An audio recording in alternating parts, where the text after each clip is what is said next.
Pandas are the top stars at the zoo, but the zoo is not the panda's actual home. Their true identity is a fierce beast in nature. The virgin forest is their birthplace. They should have lived and grown by the laws of nature, instead of being domesticated as pets by humans. Now, scientists are trying to return captive pandas to Mother Nature. As these pandas are ready to go home to nature, we are heading to the mountains of southwest China to meet our story's protagonist, still unborn in their mother panda's womb. This is Sichuan. Forests are shrouded in clouds and mist. Bamboo forests are growing in luxuriance. One moment, pandas are close at hand, and the next, they are nowhere to be seen. We are in the forest to observe and relay the unique journey of newborn panda cubs back to the wild forest.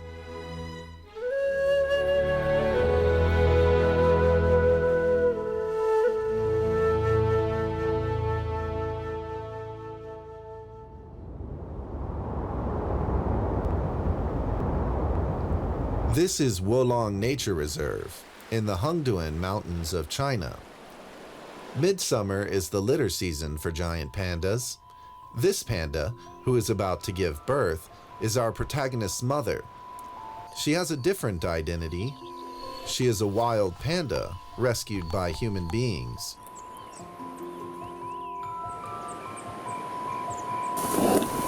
At nightfall, the mother panda is in labor.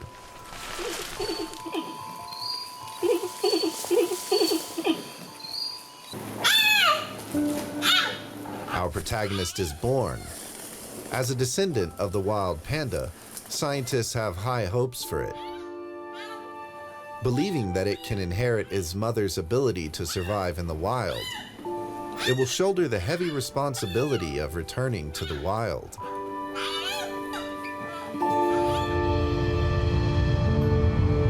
The mountains in western China are the wild panda's last habitat.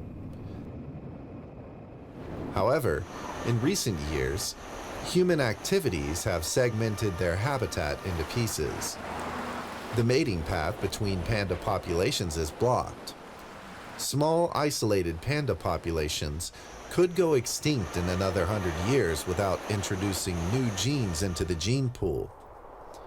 Therefore, reintroducing captively bred pandas into the wild is essential to preserve what remains of the wild panda population. Our protagonist is the next on the list.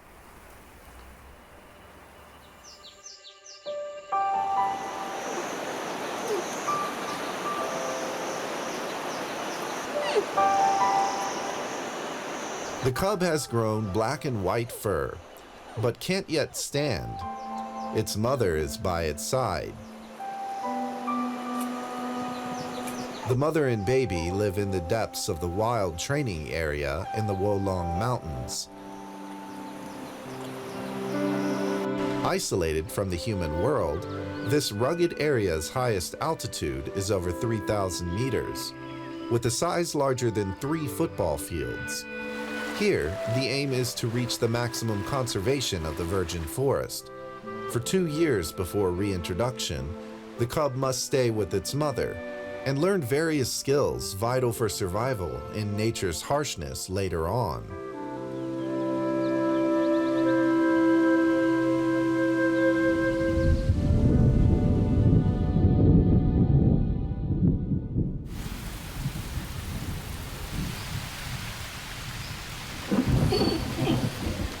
It's raining, but the mother panda doesn't see her cub.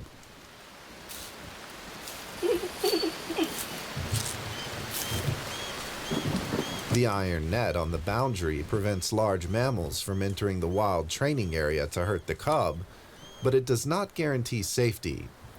The cub had better always stay with its mother.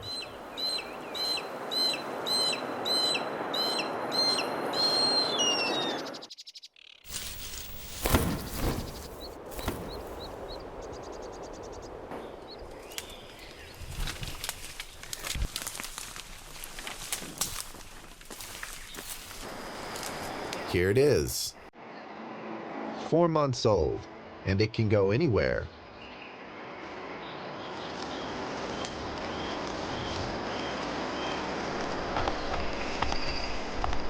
It can feed on bamboo like its mother, but the little guy cannot yet recognize bamboo.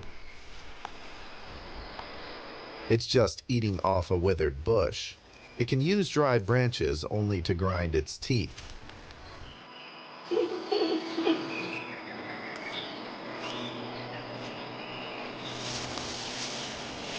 Hearing its mother, the cub comes out of the bush.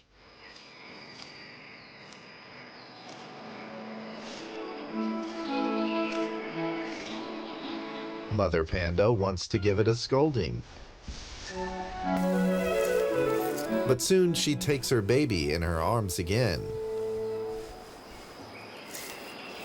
As the child grows stronger day by day, the mother needs to impart survival skills in due course. Climbing trees is the most important lesson. In the wild, pandas climb trees, sometimes to avoid dangerous animals, but more often, they climb to the treetops to sunbathe, which is good for their growth.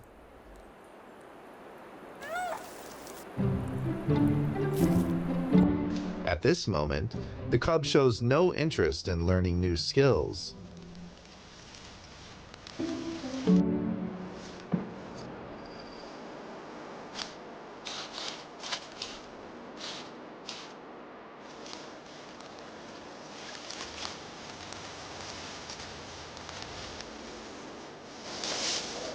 Climbing trees is a compulsory course. Mother panda has to be more strict.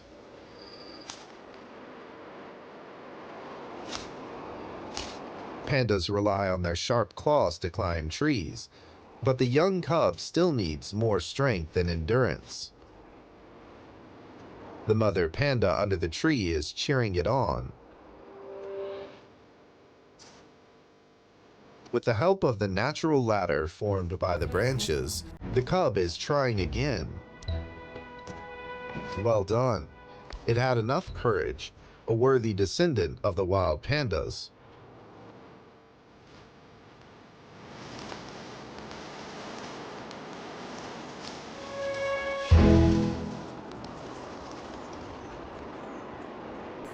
Finally, the cub climbs to the tree's crown, amazed by the view of distant mountains.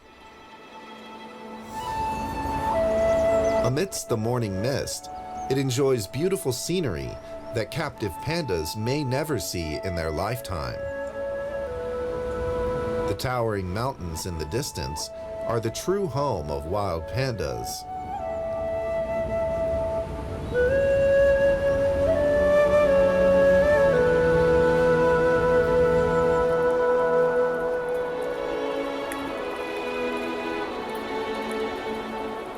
Once it learns how to climb a tree, the cub spends most of its time there.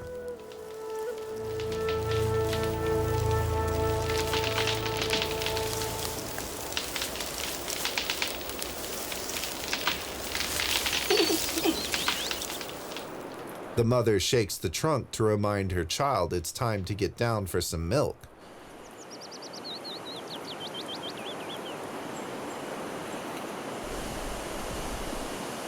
But the cub refuses, as it's having a good time.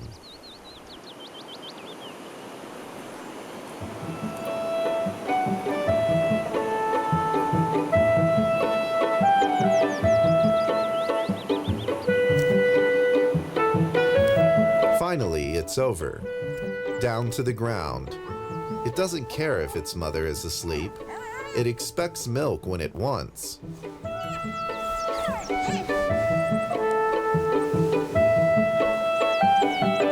All mothers must deal with this.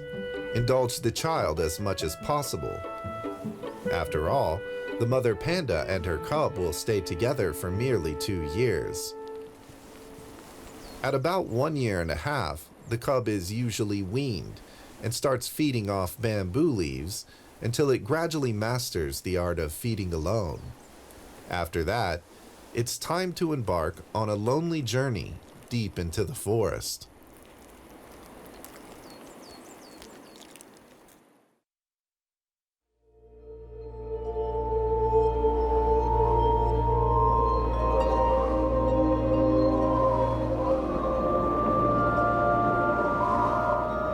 In December, heavy snow sets in. As usual, panda's black and white look is the best protective color in the snow. We follow the sound and find the mother panda and her cub playing in the snow.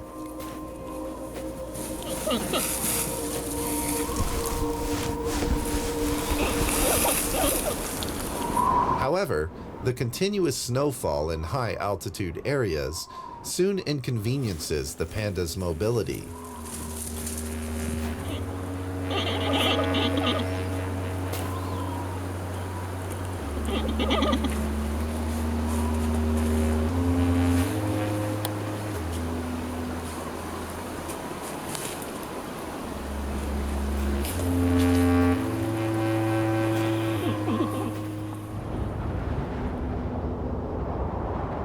The snow is becoming deeper.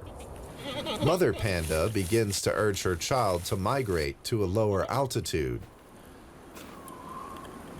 The way down the mountain is still discernible. Any further delay means they won't be able to tell roads from jagged rocks. Seasonal migration is a necessary skill for panda cubs.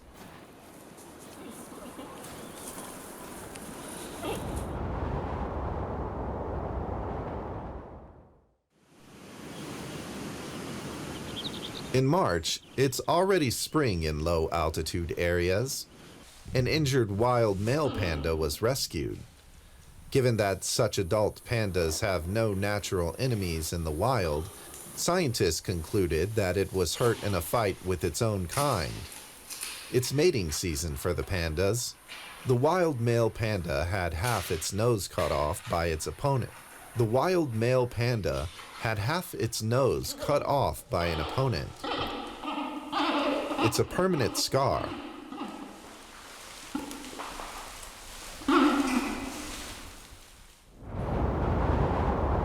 A wild panda attack should not be underestimated.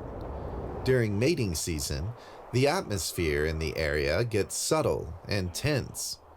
Mother panda learns the call of a wild panda in heat.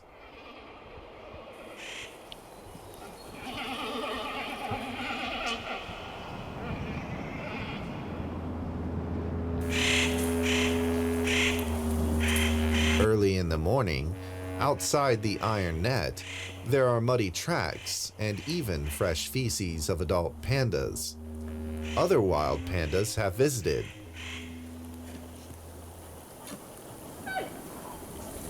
Despite the protection of the iron nets, mother panda and cub give up the relatively easier feeding environment at low altitudes. They are heading back to the higher, snowy ground. Snow slows mobility, but at least they can avoid harassment by wild male pandas. The cub also climbs up the tall fir and clings to the trunk. Its natural camouflage and the mist make it invisible in the forest.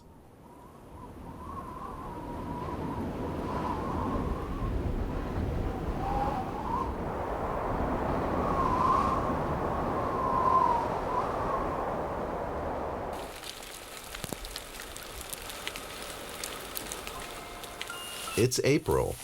The last snow in the wild training area is melting. Mother panda continues to teach her child survival skills. She pulls the cub down from the tree to train its mobility to take hits. Smacking, biting, and one-on-one wrestling are combat skills. A mother knows every practice is an asset earned for the child's future survival. The cub is making progress. Awakening the wildness within requires perseverance, but it's also a race against time.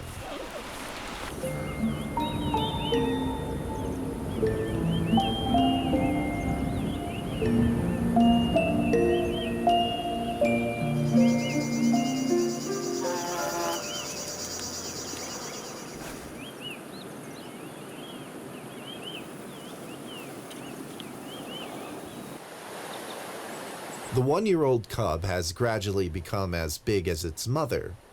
Now is when it grows fastest. Yet today, mother panda acts abnormally. It has repeatedly refused its cub's request for breastfeeding. Then, mother panda even leaves her cub.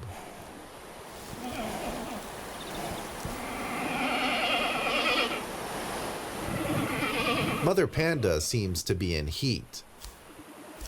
It may attract wild male pandas and threaten the safety of her child.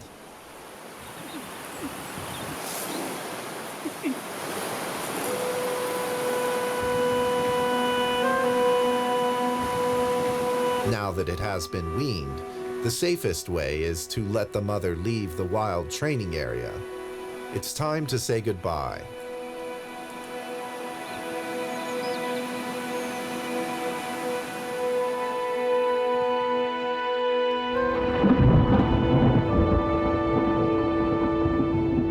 The cub stays in the tree for the next 3 days and suffers wind and rain.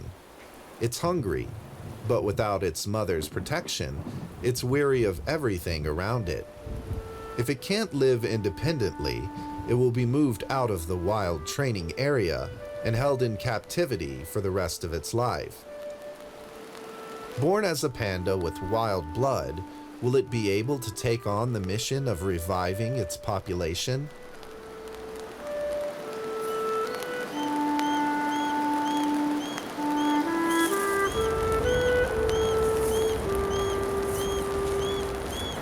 On the 4th day, the rain stops. There's finally noise from the cub. It carefully climbs down from the tree and begins feeding off nearby bamboo. Maybe a little rusty, it can only bite off tiny bamboo shoots with its underdeveloped teeth to fill its empty stomach.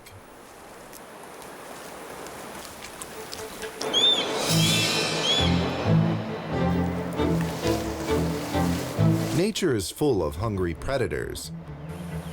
Our protagonist is not yet fully matured and lives alone. It can never be too cautious.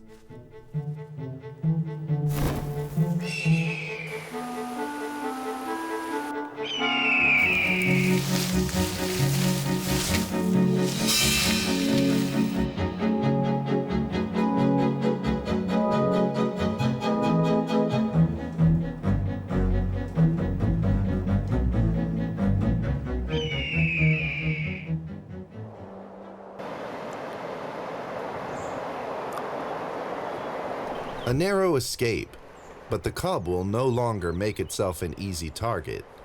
It hides in the dense forest, making it hard to track. About 400 kilometers away from Wolong lies Luziping Nature Reserve, home to another small isolated population of wild giant pandas.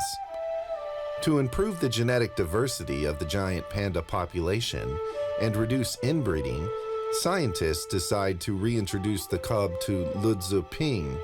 However, transporting the cub to Luziping requires first capturing it in the Wolong wild area.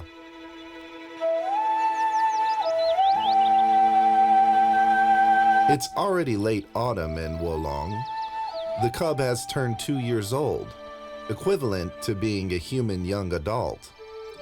The wild training area can no longer satiate its need for space. It's time to reintroduce it to the true wilderness.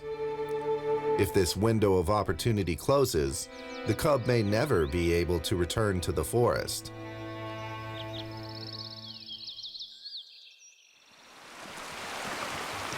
The staff puts on camouflaged clothing and enters the wild training area.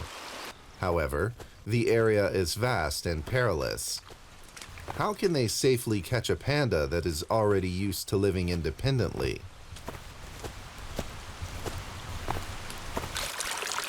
Pandas are very picky about water sources.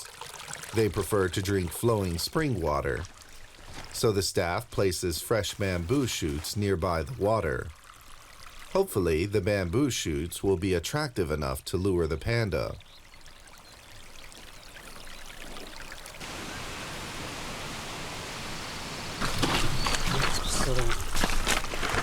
3 days later, the staff found what was left of the bamboo shoots, meaning the cub was very interested in them.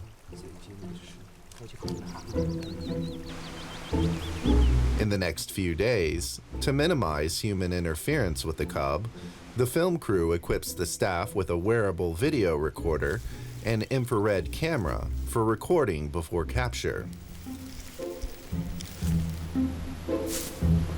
The staff gradually placed bamboo shoots closer and closer to the pre-installed trap.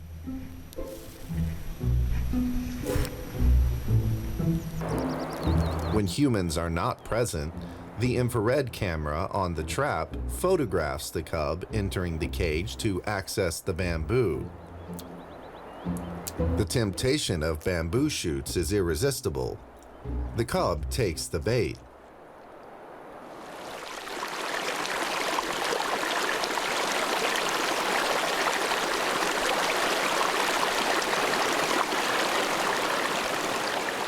On the day the panda was trapped, dense fog was everywhere.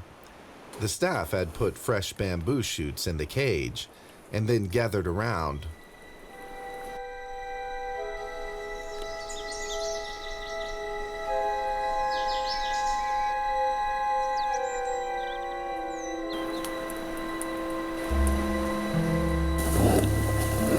As expected, the cub shows up. It may have smelled like humans, but it takes a risk for the bamboo shoots in front of it.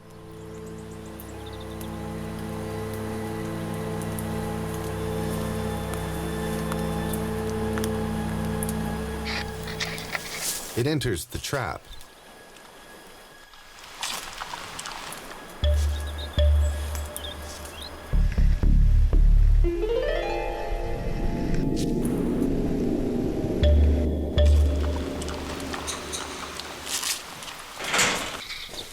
Before it can react, the cage is closed.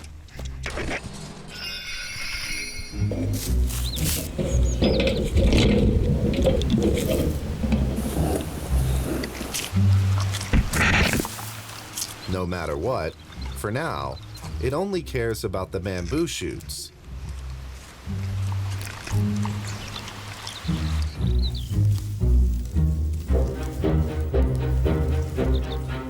Later on, it realizes something is wrong. More bamboo shoots are offered to calm it down. The cub occasionally attacks, but thankfully, it's only a scratch on the gloves. It seems that the cub is truly wild.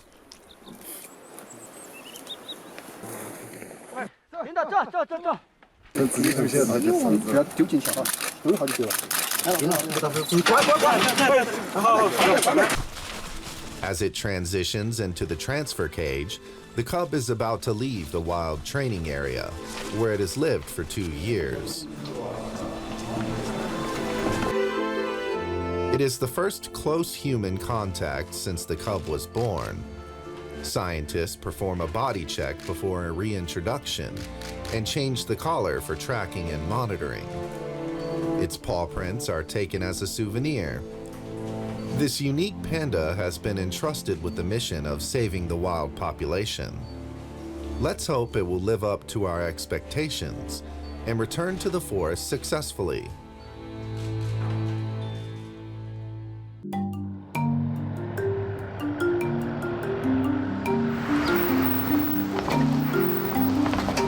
On the truck is our protagonist, born in the Wolong Mountains and living there for 2 years. After being trained by its mother, it has mostly mastered the necessary survival skills of foraging, fighting, and avoiding danger. When it turned 2, the panda was gently captured and is now ready to be reintroduced. After its body checkup, the panda was transferred to Luzuping Nature Reserve in Sichuan, home to an endangered wild panda population. The film crew follows the motorcade. and after a bumpy trip of over 6 hours, arrives at the reintroduction site.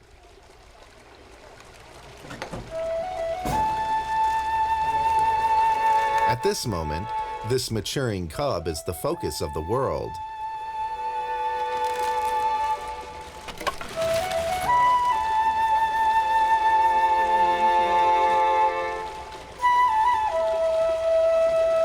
What unfolds before it is a familiar yet strange world.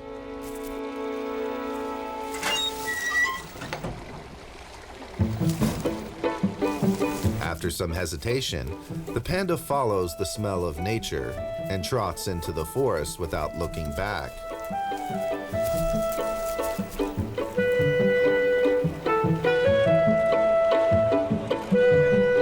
It throws itself into the embrace of nature. But to be accepted by nature and settle in, it must first pass many tests. The 6 months following reintroduction is a period of adjustment for the panda. The reserve's monitoring team must closely track and monitor the panda's activities to ensure its safety. Our film crew is also following closely to witness the panda's unique journey into the forest.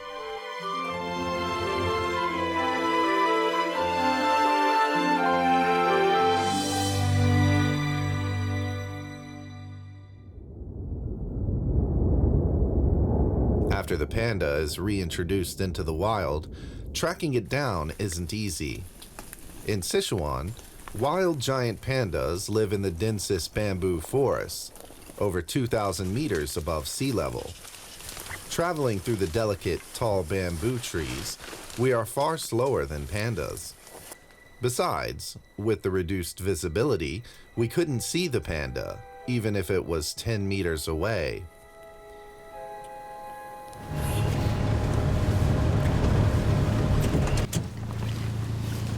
Human tracking of pandas depends entirely on the collar around its neck. The collar provides location information through radio signals and GPS data.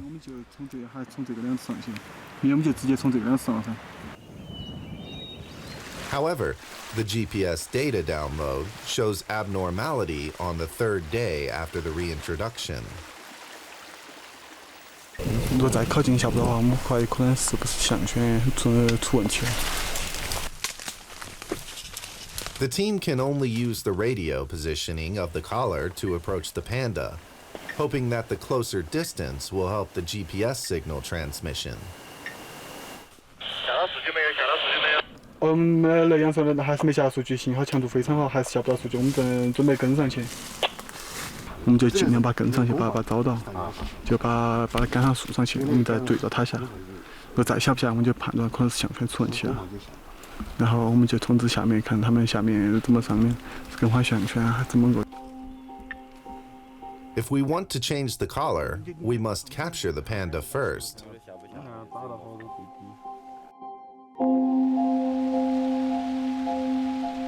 This is a video of how another panda was previously caught.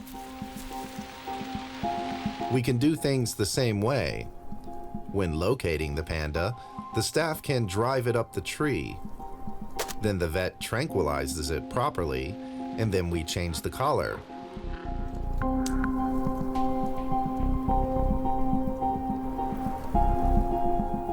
But such capture and anesthesia will cause some physical harm to the panda, so it's best to avoid this way when possible.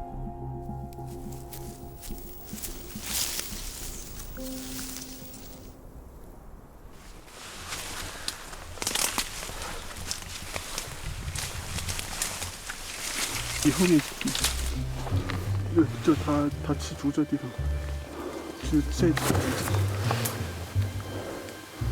因为它年龄还小，咬合力还不够强，像这样出的猪肉它是咬不断的，咬成几节，分成4-5节，然后它就吃上面的叶子，这些地方都是它把叶子吃掉了的，就很新鲜的。你看，它这里的那个牙齿印。 Such breaking of bamboo stems is unique to newly reintroduced pandas. The team determines that the panda is nearby based on these foraging marks. 这可能就差一点，刚好，刚好一个巴掌大。看树头，注意看树枝上。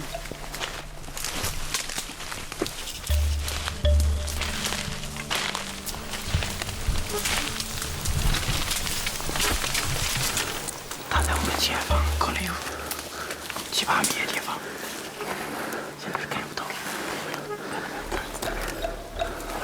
就在那个位置。哦，看到了，看到了，看到了。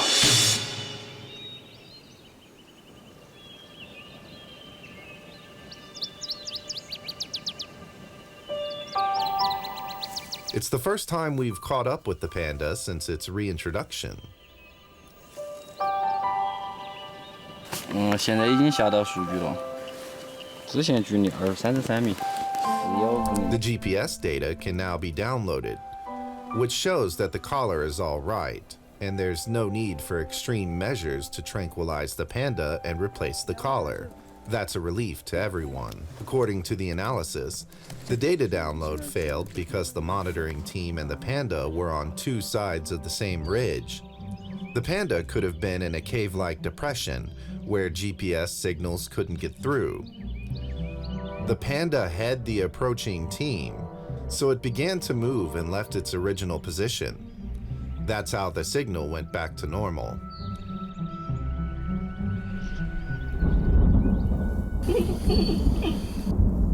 In this search, the film crew also got close to the panda.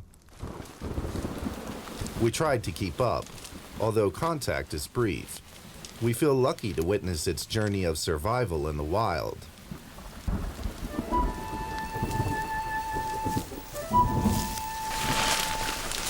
Soon it sits back down and can easily reach the bamboo all around. The bamboo species in Luzaping differ from those in the Wolong wild area, but our panda isn't very picky.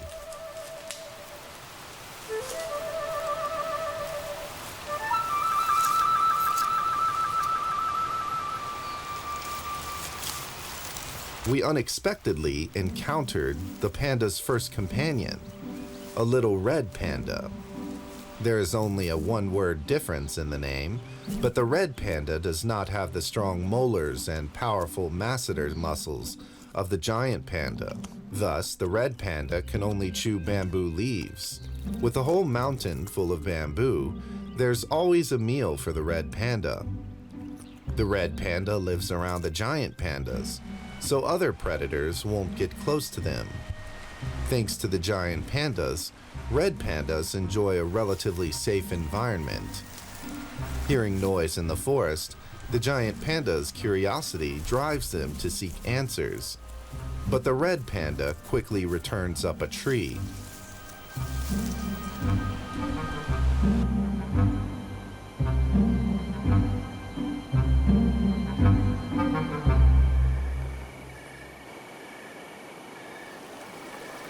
It's getting late, so we spend the night in the valley.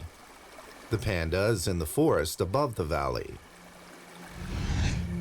Unlike wild trial areas, pandas are no longer protected by iron nets after reintroduction. The forest is an entirely open space, home to various animals. In this forest lives a black bear.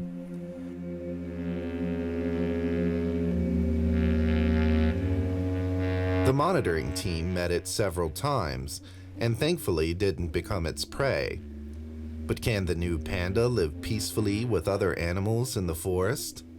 The next day, we'll continue to track this panda.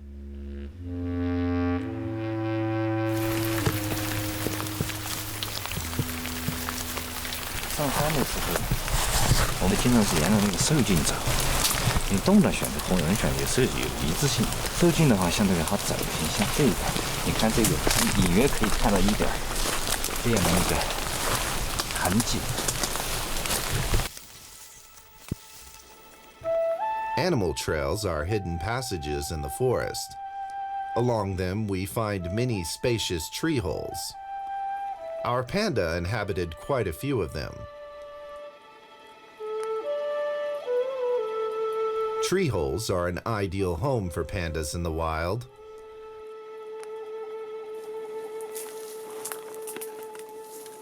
The monitoring team set infrared cameras on the animal trail to record the living conditions of our panda after reintroduction. However, these devices are often targets of attack for the animals. This dropped infrared camera was intentionally damaged. Fortunately, the memory card is intact.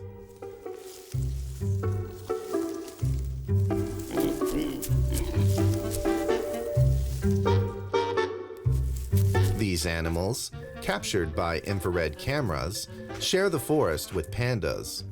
Some of them are friends, and some are enemies. This is footage of a black bear the monitoring team met.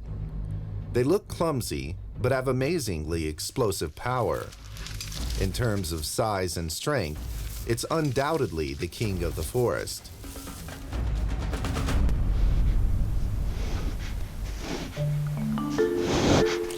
Our newly reintroduced panda was also photographed with the infrared camera. The footage turns out to be the panda destroying the infrared camera.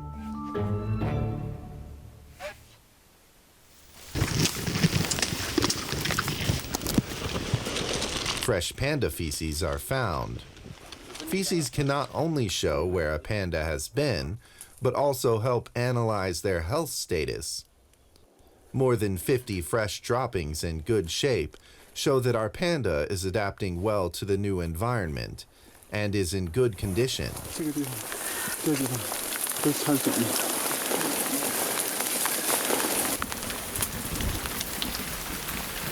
Through the rainy and misty bamboo forest, the monitoring team gets the panda's location. Soon, on a sunny slope, we find the panda.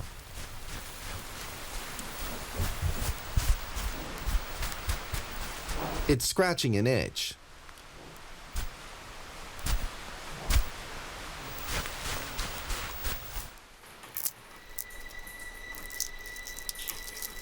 Suddenly, a strange sound comes from the bamboo forest nearby. Following the sound, we see a cave under the tree's root. Let's look at what's inside.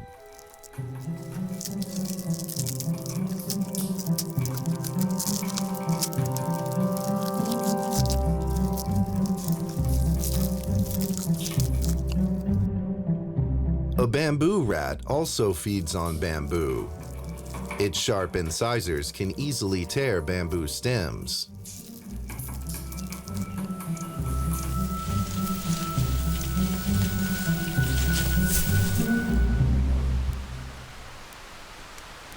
Pandas are not vegetarians. They prey on small animals when they can. Bamboo rats are the best choice.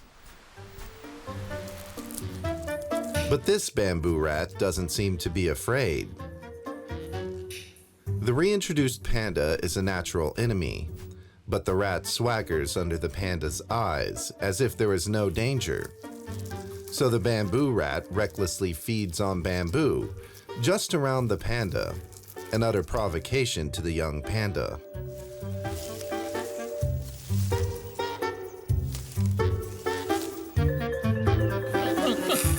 The new panda interacts with other animals, indicating it is assimilating into the forest. For fear of disturbing the panda's life in the wild, we suspend the close tracking of it. In the following days, collected data shows that the panda visits more areas. It gradually moves away from the reintroduction point and into the forest depths.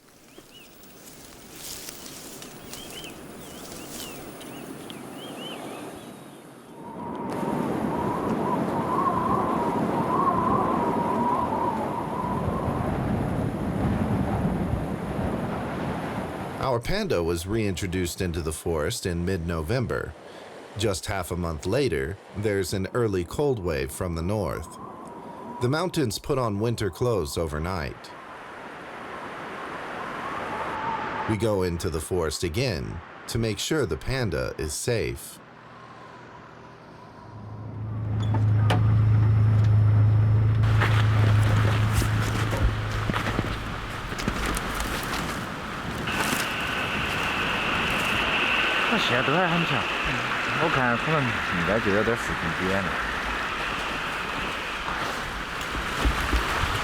In the panda's area of activity, the team finds fresh tracks. 这是黑熊的脚印，确定无疑的。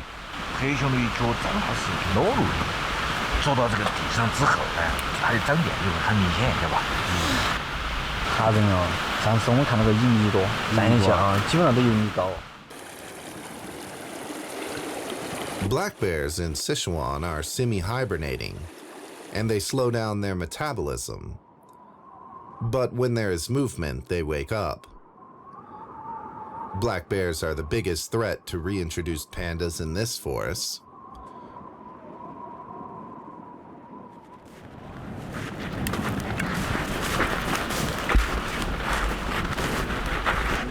Forests are relatively sparse in winter. With the help of radio and GPS, we see the panda again. It comes into our sight. Snow almost blocks the animal's path, but our panda still works to migrate downhill, as it learned from its mother. Its physical power is declining. From time to time, it feeds off some almost dry bamboo.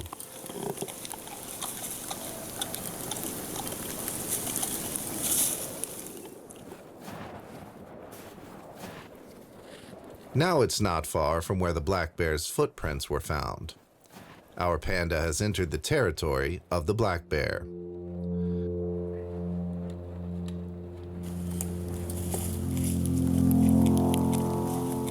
Adult pandas have the strongest bite among bears, but it could be too close to call when fighting a black bear. But our panda, who's just turned 2 years old, is at a disadvantage in both size and strength. If survival in the wild is so dangerous, then why have scientists chosen to reintroduce it into the wild at such a young age?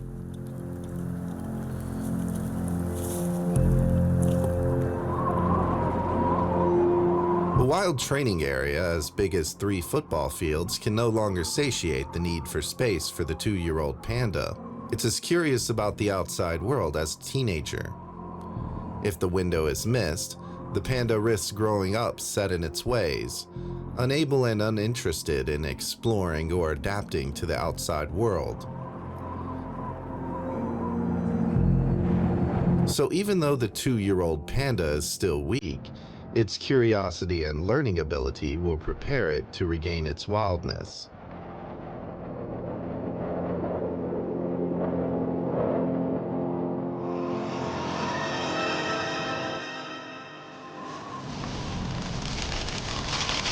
The panda hurries up the tree. It may have smelled the black bear and the danger.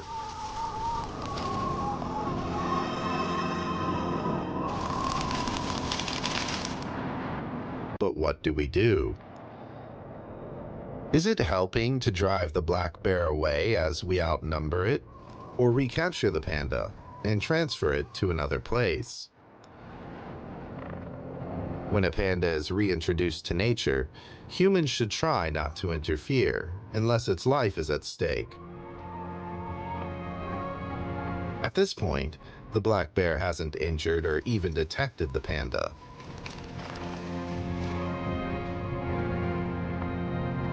For a reintroduced panda to return to nature in the real sense, it has to get used to living with other animals, be it an enemy or friend. When humans step in, the training to be wild is in vain.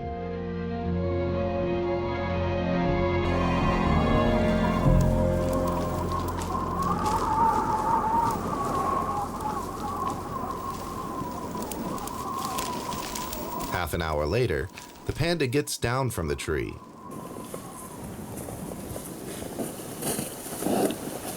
The wind direction is in its favor. The black bear probably does not know of its existence, but the panda hesitates.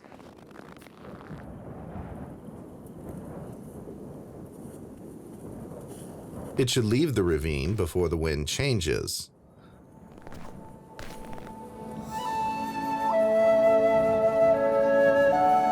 The weak are prey to the strong. That's the most fundamental law of nature. Weighing pros and cons is the way for animals to survive. The panda is new here, but it's constantly accumulating survival wisdom.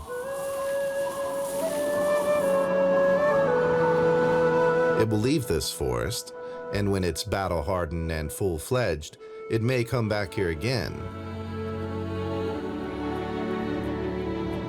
And then it will no longer be afraid of black bears and will walk freely in the forest.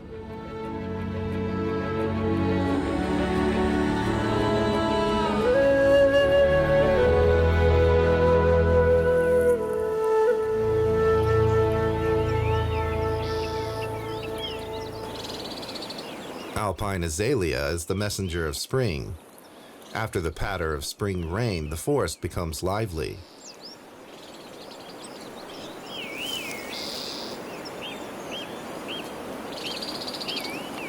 The red panda is still with our panda, while the bamboo rats drill out of the ground to open up new territory.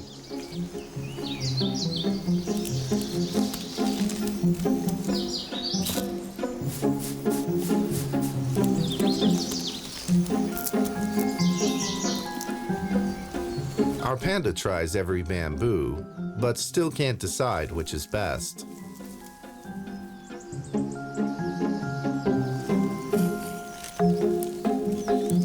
Recent feces from the panda.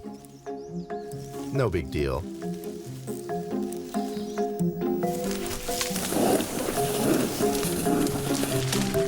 The panda smells the bamboo rat again.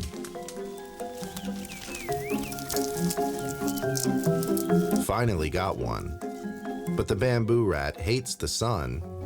It has to drag the food back to the ground before enjoying it.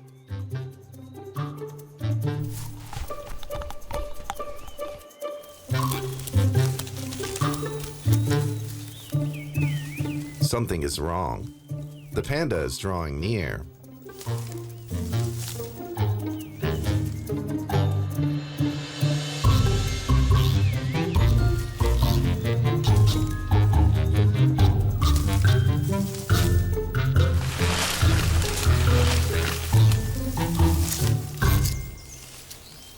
It almost gets eaten.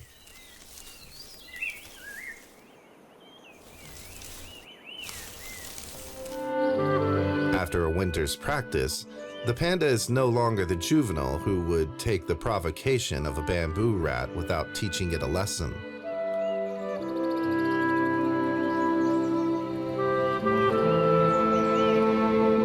Our panda is awakening to its power and its place in the forest.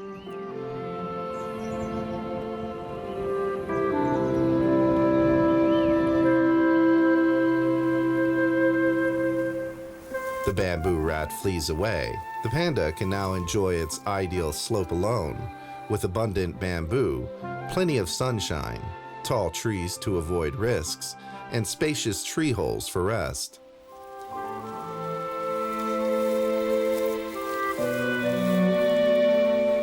It is its first settlement after returning to the forest. More opportunities and challenges await the young panda in the vast and infinite forest.